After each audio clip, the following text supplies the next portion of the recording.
سلام بچه‌ها، خیلی خوش اومدین به ویدیو دیگه با من. اسم من رامینه و امروز اومدم تو این ویدیو در مورد بک تست گرفتن و اندیکاتور مورد نیازش صحبت کنیم. بر قدم اول میایم اندیکاتورها رو باز میکنیم، ریپلی رو سرچ میکنیم. ریپلی به اسم آقای خیراندیش هست، اینو میزنیم بچه‌ها. واسمون باز میکنه روی چارت و میاد یه چارت دقیقاً این چارت بالا برامون میاره. ببینین دقیقاً این چارت بالاست، فقط کندل آخر نیست. و شما چارت بالا رو میبندین، چارت دوم رو باز میکنین، کلیک میکنین روی خود چارت، یه نقطه واسهتون میره، اینو میکشین عقب یا جلو و تا هر جایی که میدونین روی هر تایم فریمی که دوست دارید. مشکل ریپلای خود تریدینگ ویو اینه که فقط برای تایم دیلی فکر کنم فریه و برای بقیه تایم فریم ها فری نیست.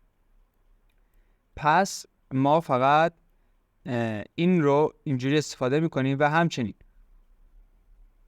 میشه روش همه چی انداخت، مثلا خط روند انداخت، وی پی انداخت، چه میدونم باکس کشید یا حتی الگوهای هارمونیک استفاده کرد و همه چی رو میشه روی این چارت استفاده کنید.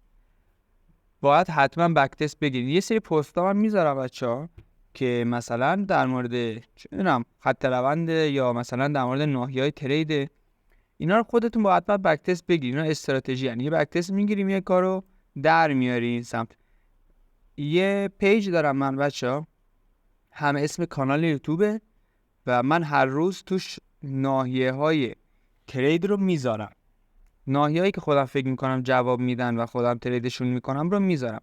ببینیم مثلا چند روز پیش من این ناحیه رو گذاشتم، خب ترید داد و اومد، دوباره ناحیه بالا رو گذاشتم امروز صبح که همین امروز هم ترید داده.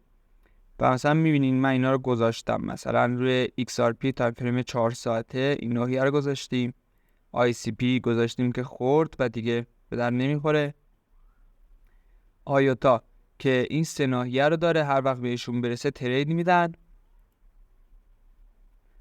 دات که البته نزدیک بوده و نخورده بهش، که اینجا که اون بالا دارم فعلا ناحیه،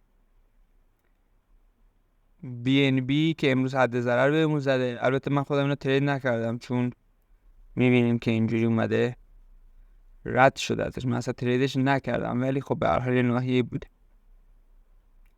BTC که توی تریدیم و فعلا نمیدونیم چی میشه، و اتریومه که ترید داده و من ندیدمش، اتریومو ندیدم. حالا مهم نیست، به هر حال ناحیه زیاد. حتما بیاین پیج اینستاگرام رو فالو کنین و اگه سوالی در مورد ویدیوها داشتین یا چیزی براتون مبهم بود بهم پیام بدین، من خودم شخصا بهتون جواب میدم. امیدوارم از این ویدیو خوشتون اومده باشه.